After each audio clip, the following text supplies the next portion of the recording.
새해부터 은혜 시리즈로 들어갔습니다. 오늘이 그 두 번째 날인데요. 앞으로 성령님께서 우리에게 이 성서에서 가장 중요한 단어 중에 하나인 이 은혜라는 이 단어, 이 속에 깔려있는 신비들 또 비밀들을 하나하나 우리에게 가르쳐 주실 거예요. 기대하시면서 한 걸음 한 걸음 나가기를 바랍니다.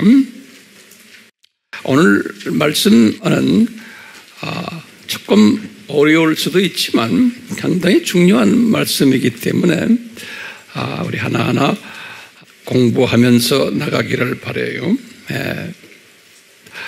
이 성경에는 은혜라는 단어들이 있는데요.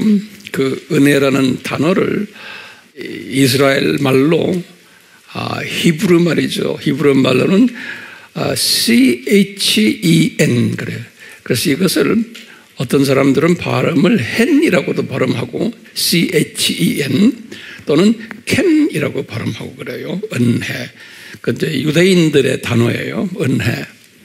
그리고 이제 신약의 은혜 하면요. 영어로는 우리가 이제 grace라고 그러잖아요. grace. 이것을 카리스라 그래. 카리스. 제가 일본의 칠판에 안 써요. 이제 칼럼에다가 자세히 또 제가 쓸 테니까요. 게으른 분들은 칼럼에 쓰실 텐데 내가 왜 노트 정리하지? 이런 분들도 계실 줄 알아요. 이제 그런 사람 되지 마시길 바라요. 자꾸 반복해야 돼요. 우리가요. 하나님의 말씀을 경외하는 사람은 계속 반복하는 사람이에요. 그런 사람 이뻐하세요. 주님께서요. 카리스 그래요. 이 헬라 말로 그리스 말로. 그래서 CHARIS 카리스 그래요. 카리스. 그래서 이제 저 사람은 카리스마가 있다 할 때 다 이런 어원에서 나온 이야기들인데요. 카리스 그래요.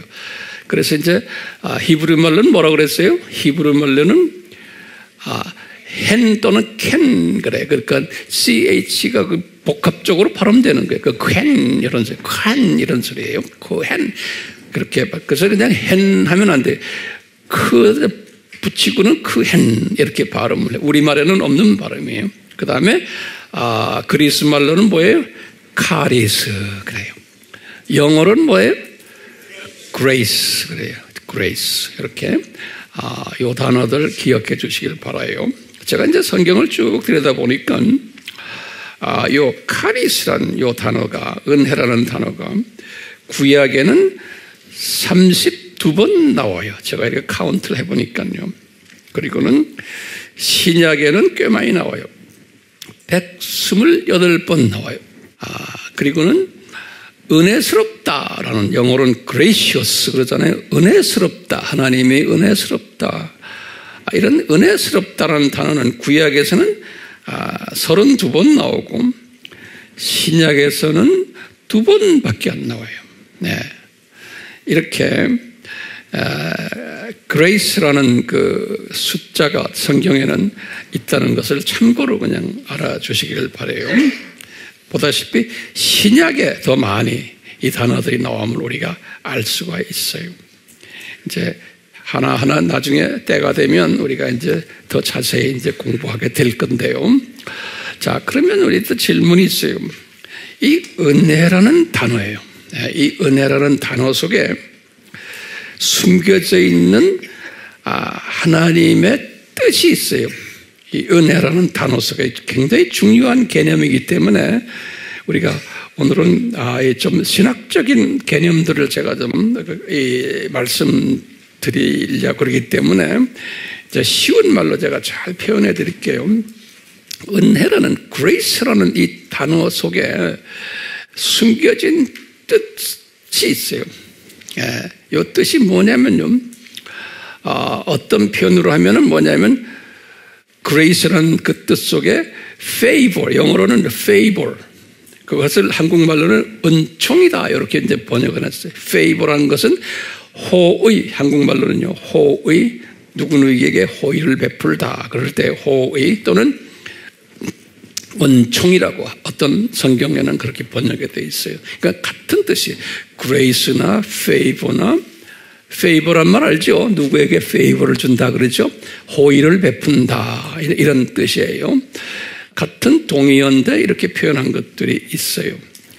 이 단어 속에 이 은총, favor, 은혜 이 단어 속에 깔려 있는데 이 단어 속에 가지고 있는 성서적인 특징들이 있어요.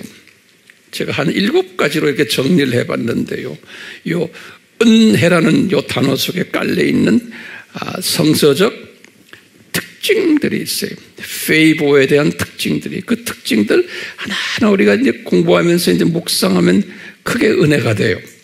첫 번째 특징이 뭐냐면 이것은 하나님의 주권적으로 베푸는 호의예요. 그래서 이제 이 신학에서는 이 은혜 그러면 항상 하나님의 주권과 같이 따라와요. 그러니까 은혜를 베푸시는데 호의를 베푸는데 하나님의 주권적 호의예요. 그러니까 일방적 하나님의 주권적 호의예요. 그래서 이제 특히 예정적인 이야기하는 분들 칼빈주의 쪽에서는 하나님의 주권과 은혜를 이 두 단어는 항상 붙어 다니는 단어예요. 그러니까 누구에게 은혜를 베푸실 때 하나님이 자기의 주권적으로 이 은혜를 베푼다 이거예요. 항상 그 속을 그 마음을 두세요. 첫 번째 특징이 하나님의 주권적 호의예요. 두 번째 특징은 뭐냐면요, 하나님의 일방적 호의예요. 하나님이 일방적으로 베푸시는 호의. 또 세 번째로는요, 하나님의 무조건적, 조건이 없는 unconditional, 무조건적 호의예요. 네 번째는 하나님이 무대가적, 그러니까 대가를 받지 않고 대가 없이 무료로 그런 소리, 무대가적 호의예요. 어떤 대가를 받고서 호의를 베푸시는 게 아니고 무대가적 호의. 그 다음에 다섯 번째는 이 수혜자의 입장에서 보면 수혜자의 의도와 무관한 호의예요. 그러니까 이 은혜를 받는 자들, 이 수혜자의 의도와 뜻과 무관한 일방적 하나님의 주시는 호의예요. 여섯 번째는요, 이 수혜자의 그 모습이에요. 그분의 모습과 무관한 호의예요. 그분이 어떤 사람인가 관계없어요. 마지막 일곱 번째는 이 수혜자의 자격과 무관한 호의예요. 제가 하나하나 좀 이렇게 분석해 드리는 거예요. 그러니까 그냥 은혜하면요, 그냥 하나님이 나에게 아무개에게 은혜를 베푸셨다 그럴 때 그냥 간단하게 생각하지 말고 이 7가지의 소위 들어있는 철학이 있어요. 내가 그것을 철학이라고 내가 말할 수 있죠. 예? 그게 뭐였어? 처음에 한번 하나는 봅시다. 하나님의 주권적, 두 번째는 하나님의 일방적, 세 번째는 하나님의 무조건적, 그 다음에 네 번째는 하나님의 무대가적, 그 다음에 수혜자의 의도와 무관한, 또 수혜자의 모습과도 무관하고, 또 수혜자의 자격과도 무관한 거예요. 이거 머릿속에 항상 기억해 두시고, 예수님을 우리가 이제 이렇게 참 묵상할 때, 예수님, 저에게 은혜를 이렇게 베푸시는군요.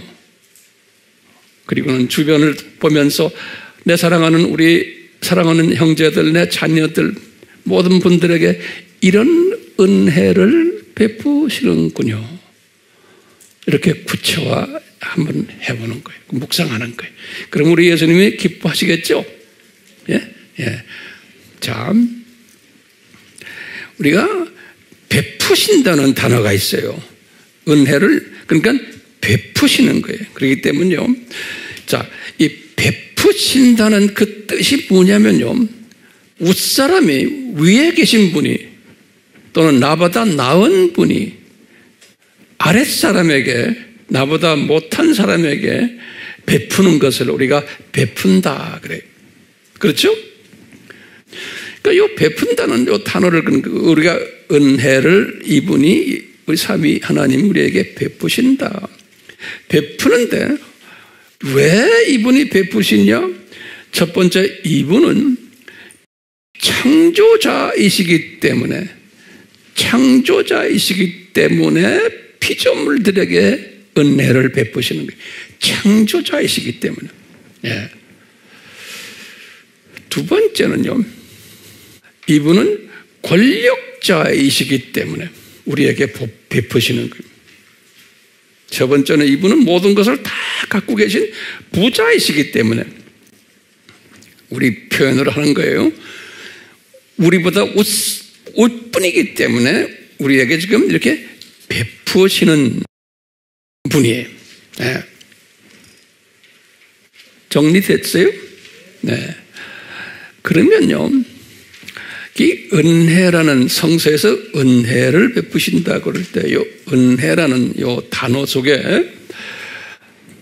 큰 두 부류로 은혜를 성서에서는 이야기하고 있어요. 그래서 그 은혜라는 이 단어 속에 두 큰 그림이 있는 것을 우리가 알 필요가 있어요. 이 첫 번째 은혜가 뭐냐? 이 피조물들에게 이제 베푸는 거예요. 베푸는 은혜가 크게 두 부류의 은혜가 있어요. 하나님의 베푸시는 은혜가. 첫 번째는 뭐냐면, 이제 신학적으로 뭐라고 부르냐면, 일반 은혜, 그래요. 일반 은혜. 뭐냐면 영어로는 그죠. general grace, 그래요. 일반 grace. 또 이제 또 하나는 뭐냐면요. 특별 은혜다. 그래. 이 말은 뭐냐면 special grace. 이래요. 이제 신학자들이 이렇게 분류를 해요. general grace, 일반 은혜와 무슨 은혜예요?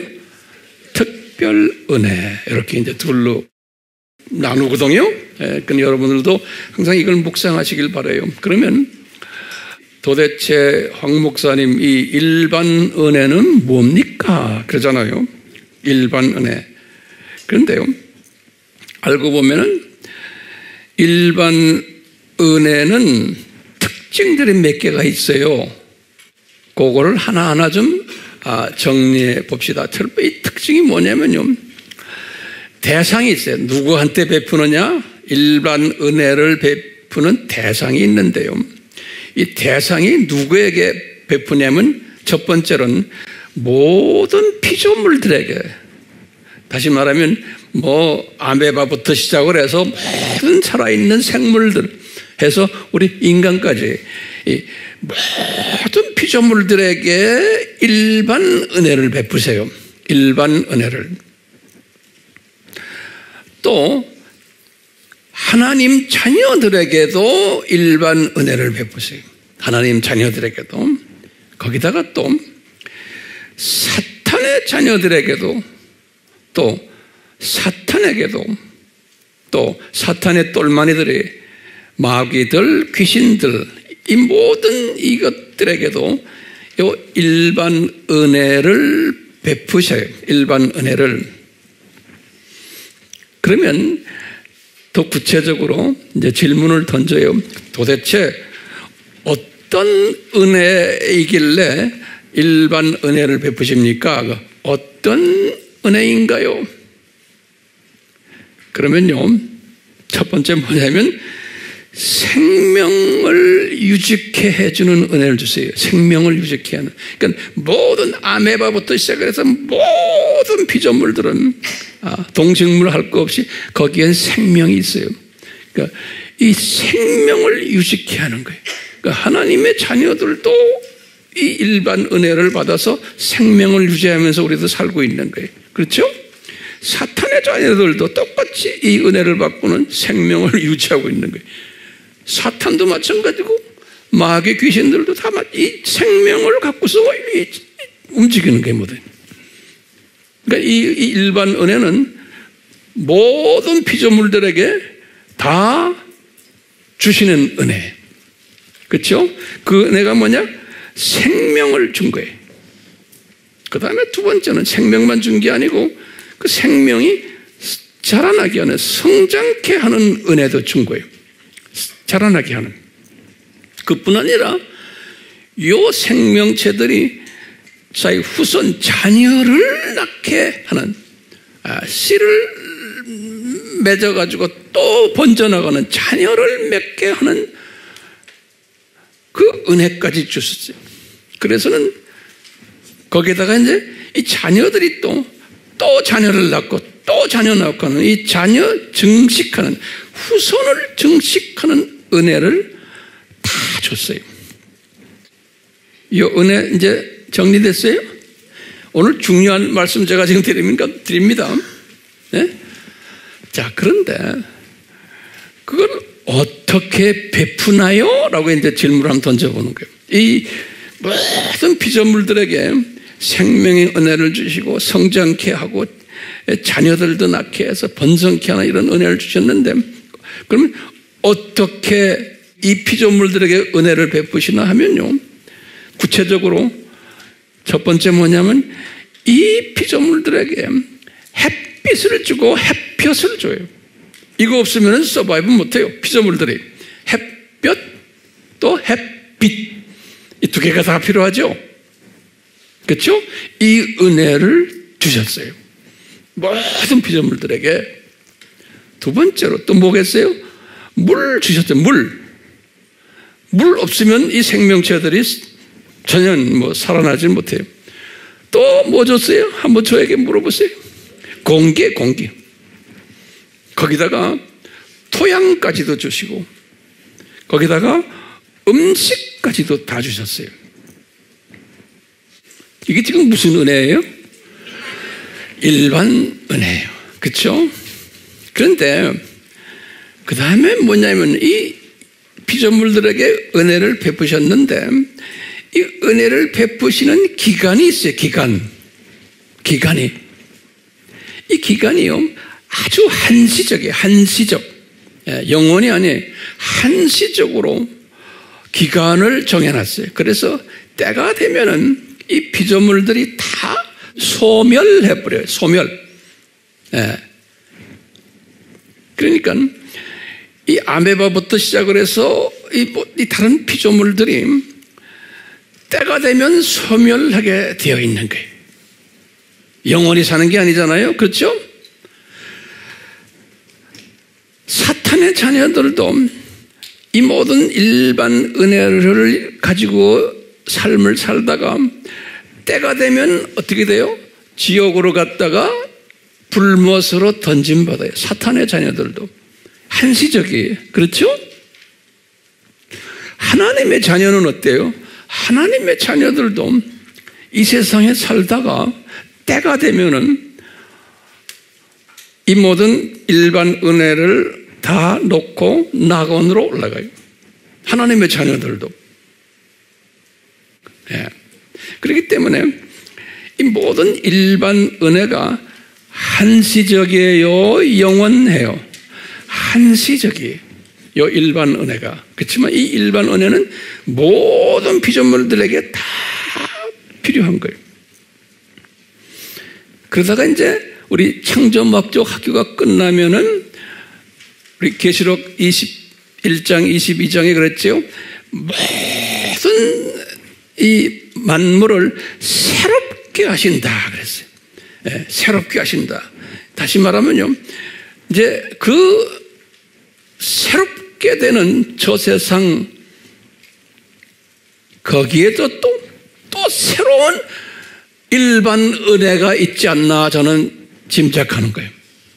일반 은혜가. 또 우리가 저기 동네 올라가면은 이제 7,000년 이 세상 끝나고 저 세상으로 이제 우리가 회복받을 텐데 거기 가면 또 이런 일반 은혜들을 하나님의 자녀들에게 이제 베푸시는 거예요. 하나님의 자녀들에게. 사탄의 자녀들은 없죠? 제 말 잘 이해되세요? 예.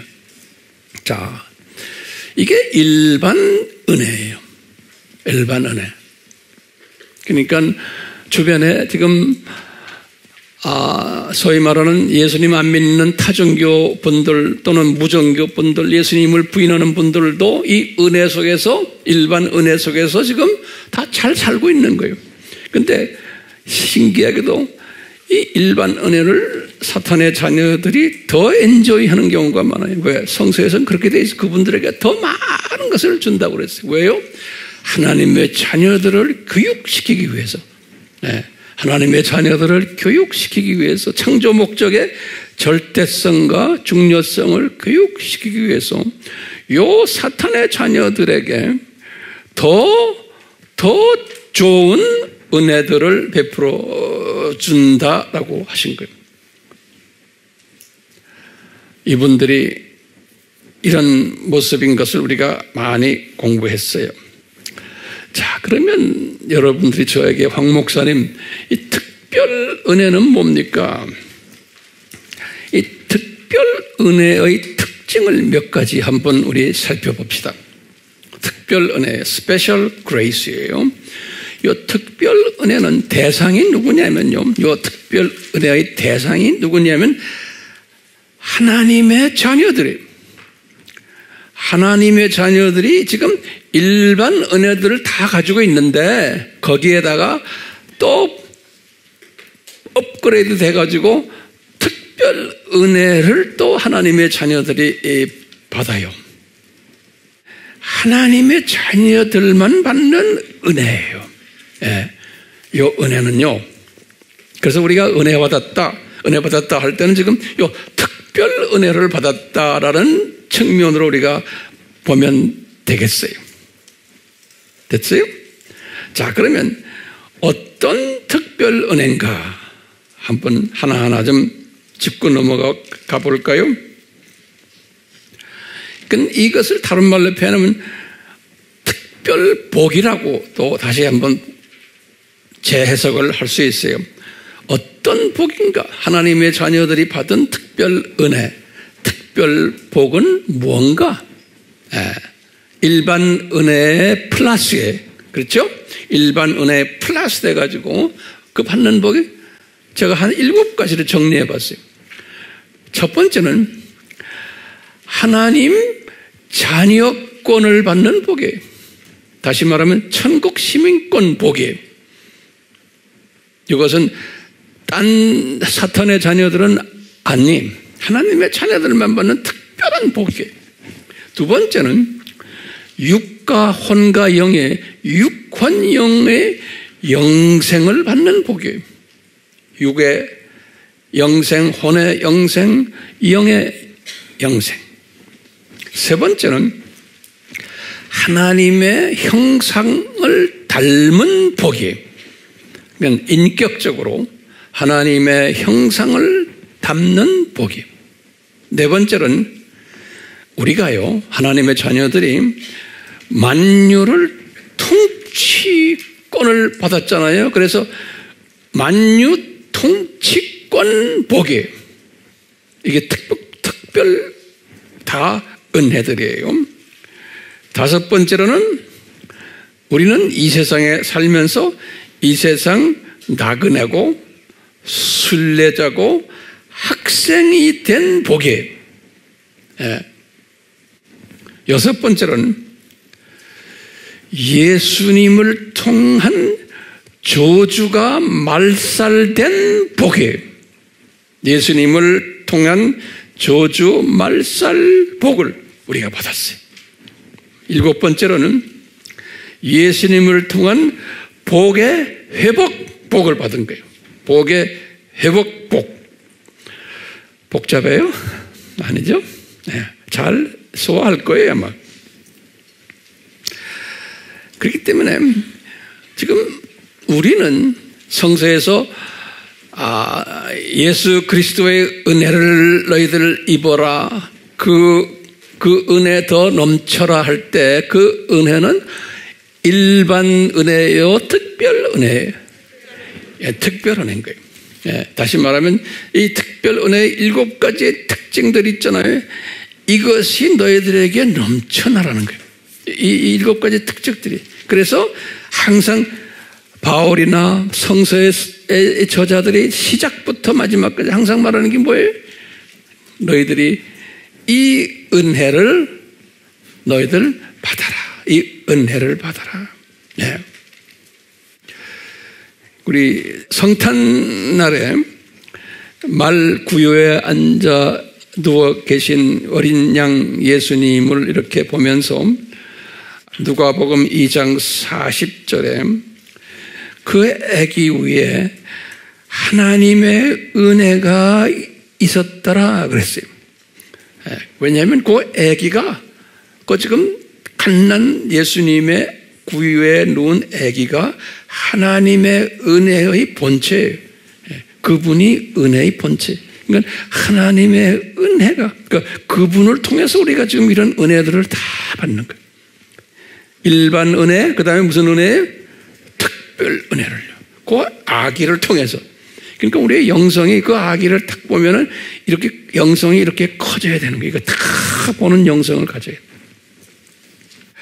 그러면 이제 우리 또 한번 질문을 던져봐요. 이 특별 은혜의, 뭐 일반 은혜도 마찬가지지만 이 특별 은혜의 원천이 누군가? 지금부터 잘 들으세요. 이 특별 은혜의 시작, 원천이 누군가? 그러면요, 저는 성서에는 이게 성부 하나님이다. 성부 하나님. 이 성부 하나님이다. 그런 거. 지금부터 제가 설명하는 걸 잘 정리됐으면 좋겠어요. 이 성부 하나님은 한마디로 말하면 누구시냐면 사랑의 하나님이세요. 사랑의 하나님이. 요한복음 3장 16절 또 요한 1서 4장 16절 보면 하나님은 사랑이시다. 그러니까 성부 하나님은 사랑이세요.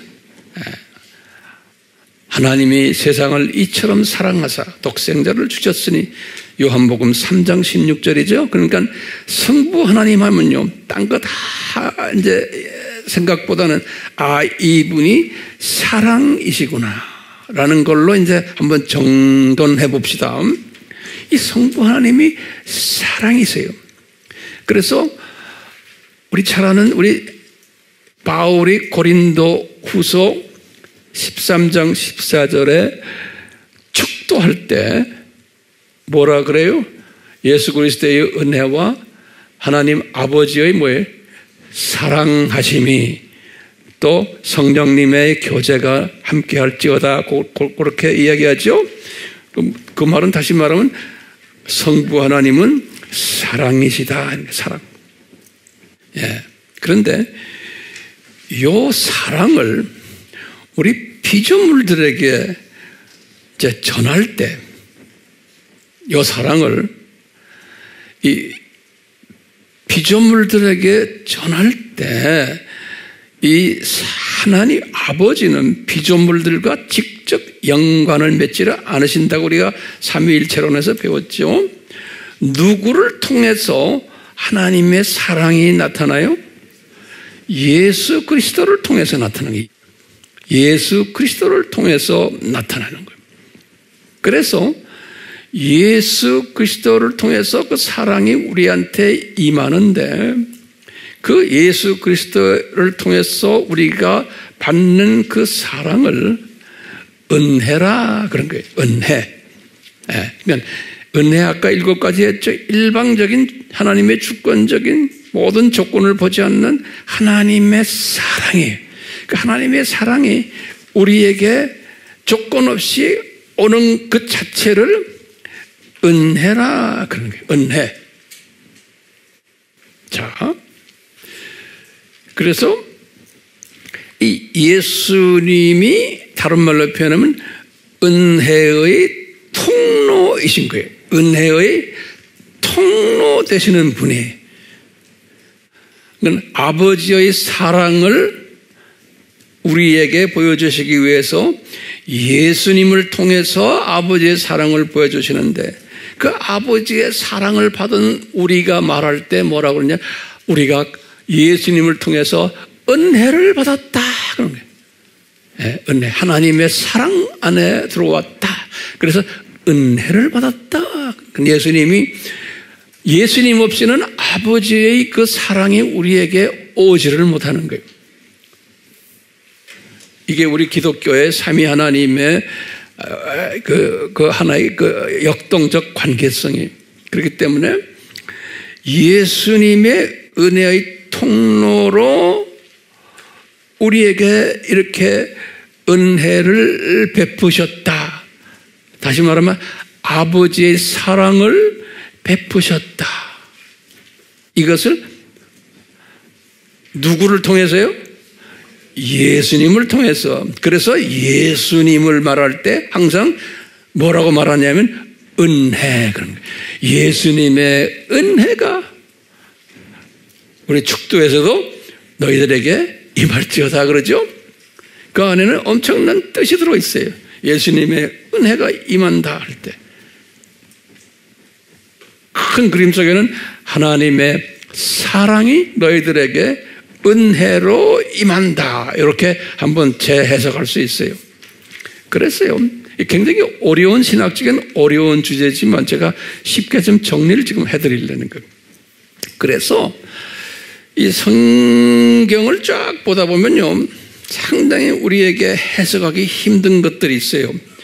이 은혜와 연관돼 가지고. 그래서 제가 이렇게 쭉 묵상하면서 이 성경에 하나님의 은혜와 연관돼 가지고 예수님을 지칭하는 특별한 표현들이 있어요. 그 표현들 제가 한 7가지로 정리를 해봤어요. 여러분들이 쉽게 이해할 수 있도록. 준비됐어요? 예. 첫 번째, 성경에서는 예수님을 부를 때 하나님의 은혜이신 분 이렇게 말해요. 하나님의 은혜이신 분. 제가 성경 구절을 여러 개 드릴게요. 로마서 3장 24절, 고린도전서 1장 4절, 고린도전서 15장 10절, 갈라디아서 2장 21절, 에베소서 2장 7절에서 8절, 여기에 이 표현이 나와요. 그러니까 하나님의 은혜이신 분, 그러면 누구라고 이야기하면 돼요? 아, 예수님이시구나. 두 번째로 이것을 또 바울이 또 표현을 이렇게 했어요. 하나님의 선물이신 분 그랬어요. 하나님의 선물.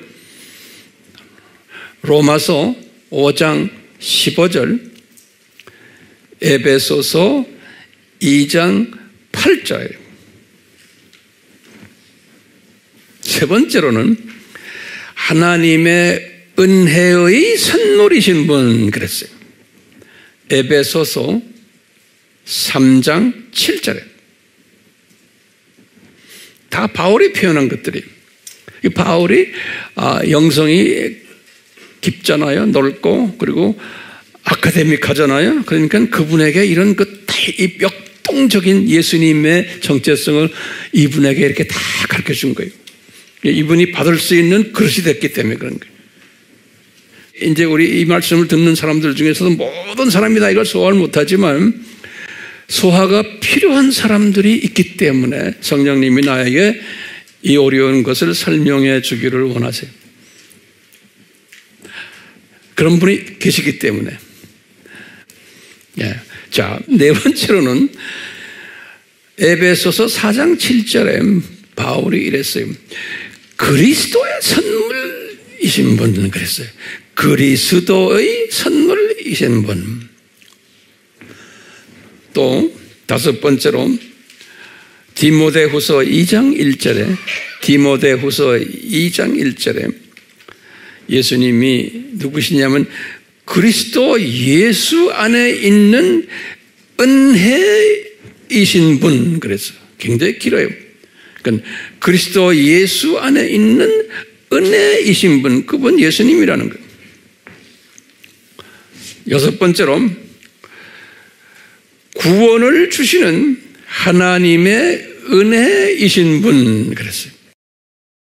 사도행전 15장 11절, 디도서 2장 11절, 마지막으로 은혜의 하나님이신 분, 은혜의 하나님이신 분, 베드로전서 5장 10절에 이렇게 말씀하셨어요. 몇 가지예요? 그러니까 예수님이 은혜의 통로로서 하나님의 아버지의 사랑을 우리에게 전해주는 은혜의 통로로서 이렇게 예수님이 사용 받으신다. 좀 표현이 이상하지만요. 이렇게 정리해 주시면 되겠어요.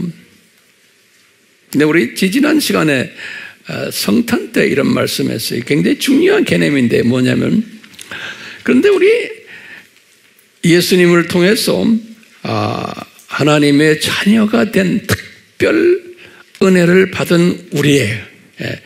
우리인데, 소위 크리스천들이에요. 왜 예수님이 이 세상에 오시게 됐나라고 질문을 던질 때 하나님의 자녀들 중에서 세 종류의 사람들이 있다라고 그랬어요. 왜 예수님이 이 세상에 은혜자로 이렇게 오셨나? 라고 질문을 던지면 같은 크리스천인데 세 종류의 크리스천들이 있다라고 본 거예요. 이 부분 항상 잊지 말아주세요. 그러면 황 목사님 뭡니까? 그러면 제가 옛날에 말했잖아요. 이렇게 말해버리면 되지만 제가 다시 간단하게 말하는 거예요. 첫 번째 뭐냐면, 어떤 기독교인들이 있냐면, 이건 뭐예요? 이 사람 어떤 사람이냐면 아담이 죄를 지었기 때문에 이분이 오시게 됐지 않습니까? 라고 보는 거예요. 그러니까 원시복음을 이야기하는 사람들이에요. 그러니까 아담이 죄를 졌기 때문에 우리를 그 죄에서 구원시키기 위해서 이분이 오시지 않았습니까? 원시복음적 말씀하시는 기독교인들, 이런 분들 많아요, 적어요? 상당히 많아요. 대부분의 기독교인들이 그래요. 네. 근데 성경 구절은 로마서 3장 23절, 24절이에요. 다 이렇게 성경이 거기 다 있어요. 다 아담이 죄졌기 때문에 이렇게 예수님이 오시게 됐다. 네. 이런 분들을 저는 무슨 시각적 기독교인이라고 그랬어요? 참새 시각적 기독교인이다. 이렇게 한번 해봤어요. 이분들 좀 기분 나쁘시겠지만, 두 번째 기독교인들은 또 뭐냐면은 예수님이 이 세상에 오시게 된 목적은 사탄을 멸하기 위해서 오시게 되었습니다. 라고 보는 또 분들이 있는 거예요. 사탄을 멸하기 위해서, 그러니까 사탄과 싸움하기 위해서 오십니다. 성경구절 요한일서 3장 8절, 예전에 다 드렸지만 또 드려야 돼요. 요한일서 3장 8절에 이런 분들도 많아요, 안 많아요? 이런 분들은 그냥 뭐 기도도 많이 하고 뭐 은사도 많이 받고 뭐 귀신 쫓아내는 능력도 있고 뭐 병 고치는 능력도 있고 많아요. 많은데 이분들은 하나같이 무슨 생각해요? 우리가 예수님 봐라, 예수님도 사역하실 때 귀신 쫓아내고 그랬잖아. 그렇기 때문에 이런 일이 기독교인으로서의 최대의 사명이고 이렇게 하는 것이 기독교의 본질이더라고 믿는 사람들이 있어요. 그렇기 때문에 이 신앙생활이라는 것은 사탄과의 전쟁하는 거다라고 믿는 거예요. 그렇기 때문에 금식도 열심히 해야 되고 기도 많이 해야 되고 매일 사탄을 쫓아내야 되고 악과 싸움해야 되고, 그러니까 악하고 싸움하는 것이 기독교의 본질이다. 그래서 예수님이 오셨다라고 보는 시각을 가진 분들이 계세요. 그래서 우리가 편의상 이런 분들을 무슨 시각자라고 그랬던가요? 예? 병아리 시각자들로 이렇게 우리 식으로 한번 이렇게 분류해 보는 거예요. 이 말을 듣는 분 중에 기분 나쁜 분들도 계시겠지만, 우리 식으로 우리가 이해를 쉽게 하기 위해서 분류를 하는 거예요. 세 번째 시각자들은 어떻게? 이제 하나님의 신비를 성취하기 위해서 예수님이 이 세상에 오시게 되었다. 이 말은 다른 말로 표현하면 창세전에 십자가를 디자인하셨는데 이것을 성취하기 위해서 예수님이 오시게 되었다.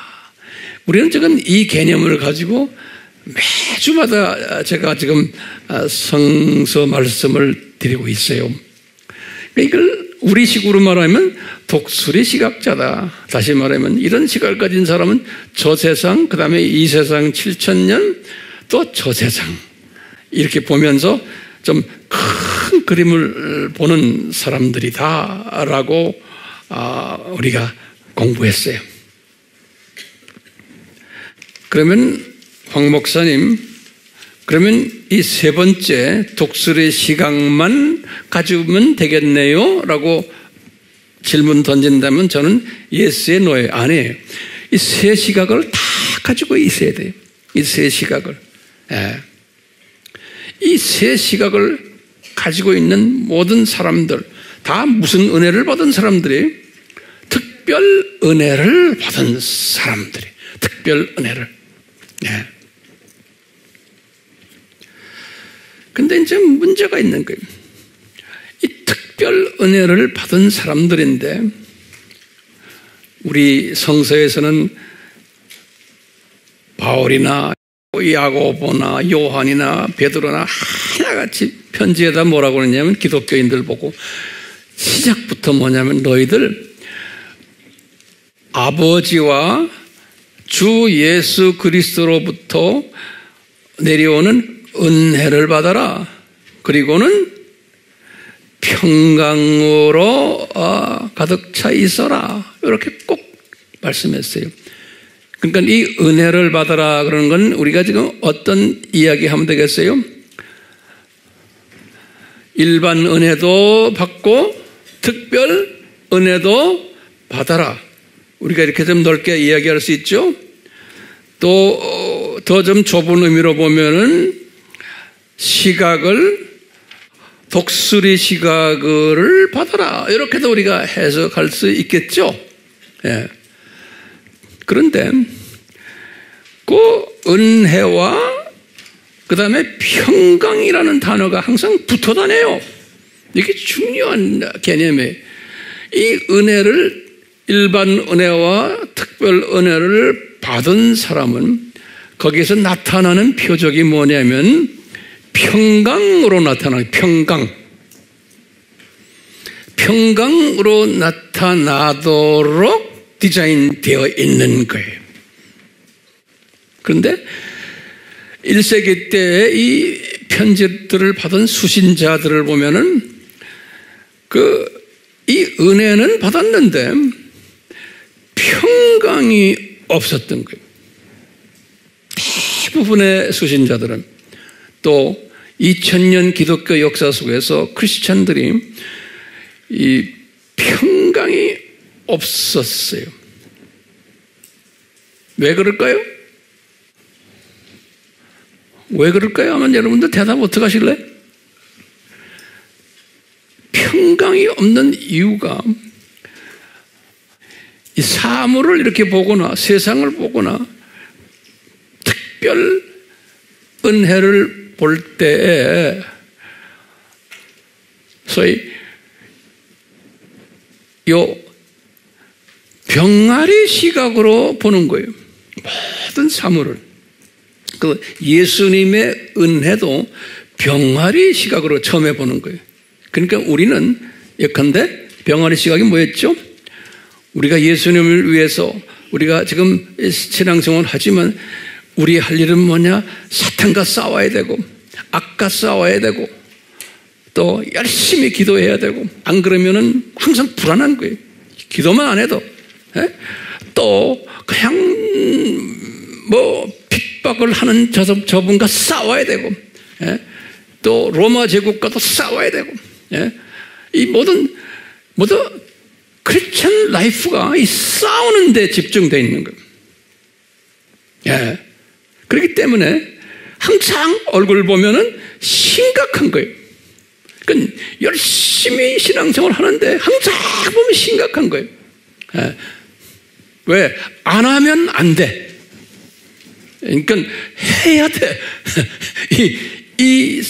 그 예수님의 입장에서 보면 그런 사람들 이쁘겠어요? 안 이쁘겠어요? 이쁘면서 답답한 거예요. 근데 이런 사람들이 많아요, 안 많아요? 많죠. 왜?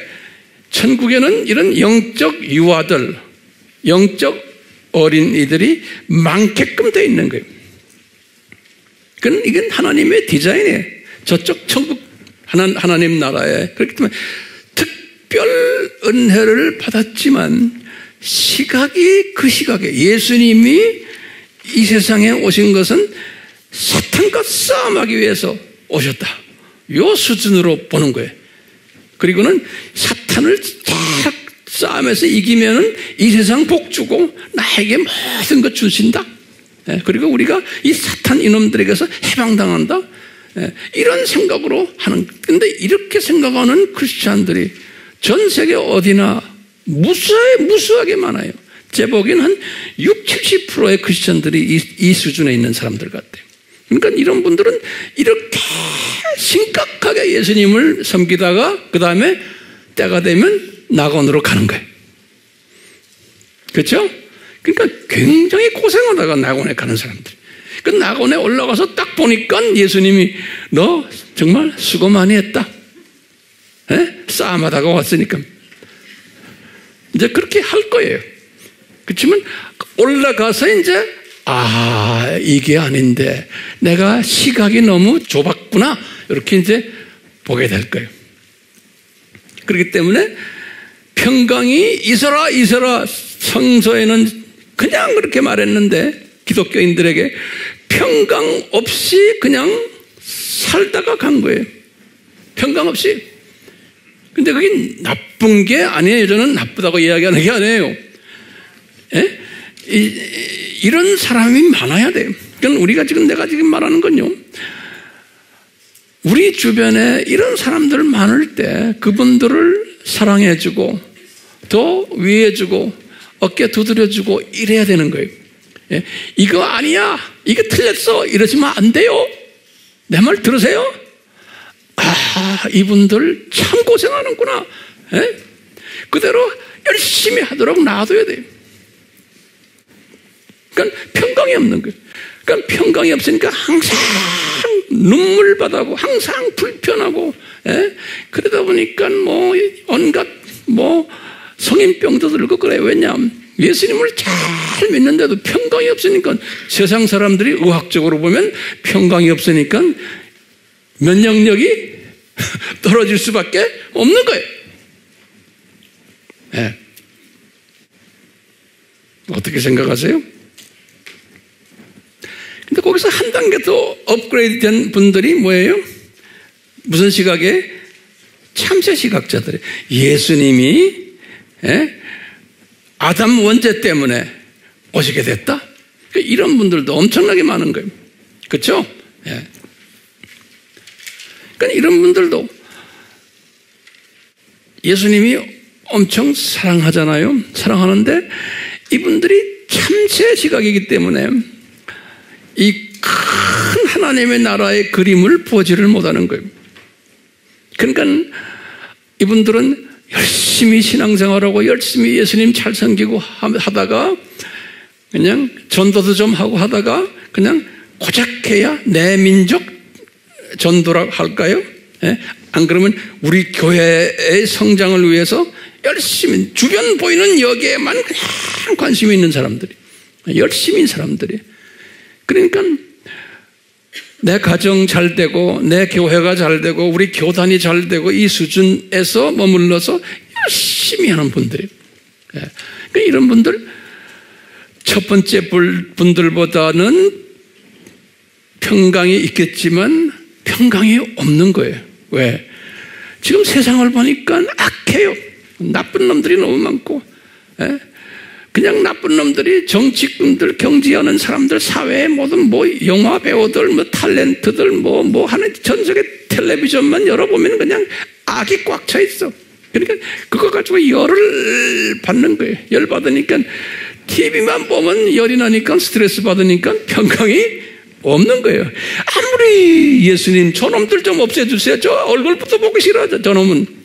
그 TV 꺼버리고 막 이런 사람도 있죠.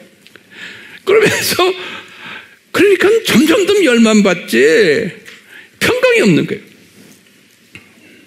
성서에는 지금 평강을 가져라 그랬는데 왜 그래요?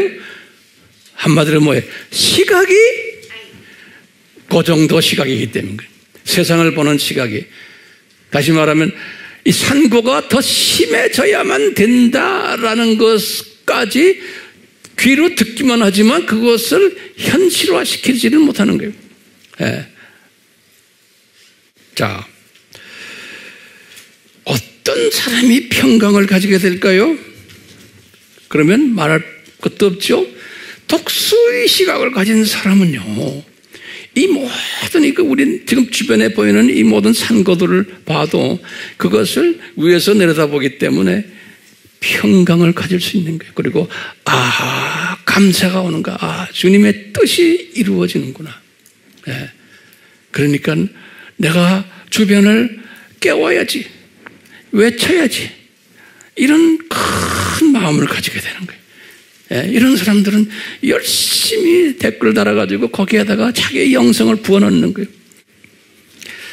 자, 제가 결론적인 말씀 좀 드릴게요. 이 같은 하나님의 자녀들이지만 이 특별 은혜를 받은 사람들이지만 바울이나 베드로가 항상 하는 말이 있으면 뭐냐면 이 특별 은혜도 분량이 다르다는 거예요. 분량이 사람마다. 그래서 베드로도 항상 베드로 팀들에게 그러는 게 복음 때문에 정말 고생하는 베드로 팀들에게 베드로가 순교 1년 전에 자기도 지금 고생하는 사람이에요.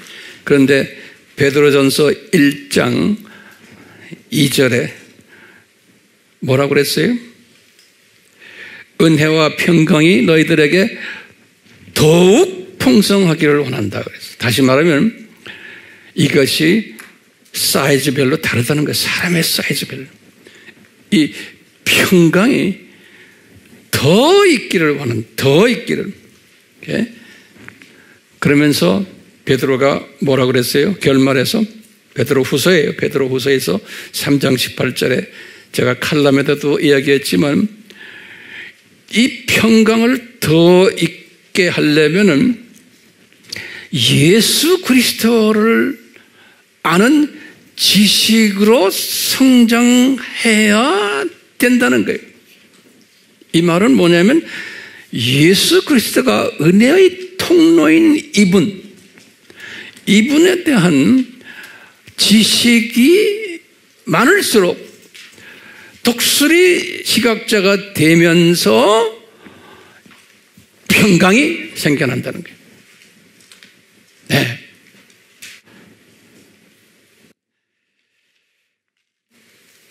베드로가 이 말씀하시고는 곧 1년도 안 돼서 십자가에서 거꾸로 순교했어요. 그렇기 때문에요. 문제는 간단해요. 예수 그리스도에 대한 지식을 넓혀야 되는데 이 지식이 넓혀질수록 이 하나님의 사랑을 더 깨닫고 그 사랑을 은혜로 예수님을 통해서 우리에게 보여주시는 이 사건을, 이 큰 하나님의 마음을 내가 더 깊이 넓게 깨닫게 된다는 거예요. 그럴 때마다 이 나의 이 독수리 시각이 더 커지면서 내 주변에 있는 모든 상고들을 보면서 아하, 이렇게 이런 것들이 일어나야만 되는구나. 그러면서 그것에 마음에 빼앗기지 않고 평강이 오는 거예요. 아, 이제 주님의 재림이 가까워오는구나. 예. 그렇죠? 그러니까 우리의 할 일은 뭐예요? 7대 신학 주제들을 열심히 공부해야 되는 거예요. 그 속에 다 예수님이 깔려있잖아요. 예수님 이야기거든요. 예. 창조 목적 학교 교장 이야기거든요. 그러면서 이걸 공부하면서 이거를 기초로 해서 하나님의 천신갑주를 입는 거예요. 그 중에 제일 중요한 게 진리의 벨트죠. 진리의 이 허리띠. 예수님이에요. 이 예수님으로 꽉 차 있으면 전도의 신발을 신고 이제 열심히 복음을 전하는 자들이 되지 않아요? 그렇기 때문에 이 평강을 가지는 사람은 제가 마지막 한마디로 하면 어떤 말을 하는 사람일까요?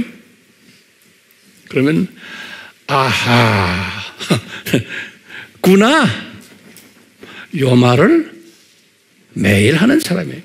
아하 이렇구나 세상 이렇구나. 네. 근데 바울이 사도행전 13장 43절과 15장 40절에 사도행전 13장 43절에 특히 뭐라고 했냐면 자기 제자들에게 그러니까 얘들아 너희들 하나님의 은혜 가운데 계속 머물러 있어라 그랬어요. 이 중요한 개념이에요. 왜냐? 이 하나님의 은혜예요. 다시 말하면 예수님의 특별 계시, 예수님의 특별 은사예요. 그러니까 이것을 받은 사람들은 거기에서 머물러 있어야 되고 15장 40절에는 더 증가가 돼야 돼요. 다시 말하면 안 그러면은 소위 말하면 기독론에 더 강해야 되고 7 주제들에 대해서 더 강해야 되고 이 진리의 띠를 더 강하게 메고 더 훈련 받아라는 거예요. 안 그러면 이 훈련을 안 하면은 이것이 감소된다는 거예요. 감소된다는 거예요. 이게 증감이 되는 증감. 훈련이 필요한 거예요. 증감이 될 때마다 나의 시각도 올라왔다 내려왔다. 이 시각도 변하는 거예요. 그러니까 우리의 이 최대의 목적은 뭐예요? 점점 7 주제와 하나님의 전신갑주로서 점점 더 강하게 크게 넓게 옷을 입으면은 우리의 이 독수리 시각이 더 커지고 넓어지고 그러면서 평강이 더 커진다는 거예요. 평강이. 저는 이런 평강을 가지려고 주님께 항상 이렇게 매달려 있어요. 그래서 우리 주변에 지금 여러 가지 정치, 경제, 문화 모든 부분에서 이 두 짐승의 공격이 심한 이때 우리 살고 있죠. 이때 우리는 이 팀들과 싸우는 것보다 우리는 어떻게 해야 돼요? 이런 것이 있다라고 가르쳐주고 외치고 앞으로 더 심할 것이라는 것을 가르쳐주고 그리고는 뭐 해야 돼요? 주 안에서 주님 곧 오시겠네요 하면서 평강을 누리는 자들, 이런 자들, 이게 은혜 자들로 저는 보고 있어요. 오늘 이 은혜 시리즈 중에서 2번째 말씀을 드렸어요. 다음 주에는 또 한 단계 또 업그레이드 돼가지고 우리가 또 예수님의 은혜를 배우게 될 거예요.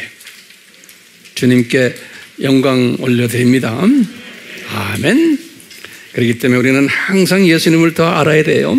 우리가 이제 이 예수님을 알아야 되는 그 찬송을 이제 좀 이따가 우리가 부를 거예요.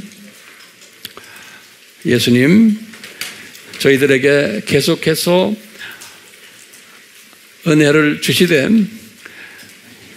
우리 모두에게 일반 은혜를 주셨고 또 특별 은혜까지도 주셨는데 그 특별 은혜 안에서도 또 특별 은혜까지 주심에 감사합니다. 우리가 이 은혜를 받았기에 항상 예수님에 대해서 더 마음 배고파하고 성령님의 목말라 하는 자들 되게 하셔서 우리가 가지고 있는 이 특별 은혜 중에 특별 은혜를 우리 주변의 많은 형제자매들이 같이 공유할 수 있도록 저희들 사용하시옵소서. 그리고 우리의 삶을 통해서 우리의 평강된 삶을 통해서 주변 사람들이 보고 아하, 나도 저 사람처럼 되고 싶다라고 하는 그러한 메시지들을 전하는 우리가 되도록, 우리 AMI 공동체가 되도록, 우리 모든 우리의 사역이 되도록 은혜 베풀어 주시옵소서. 예수님의 이름으로 기도드리옵나이다. 아멘.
예수 그리스도의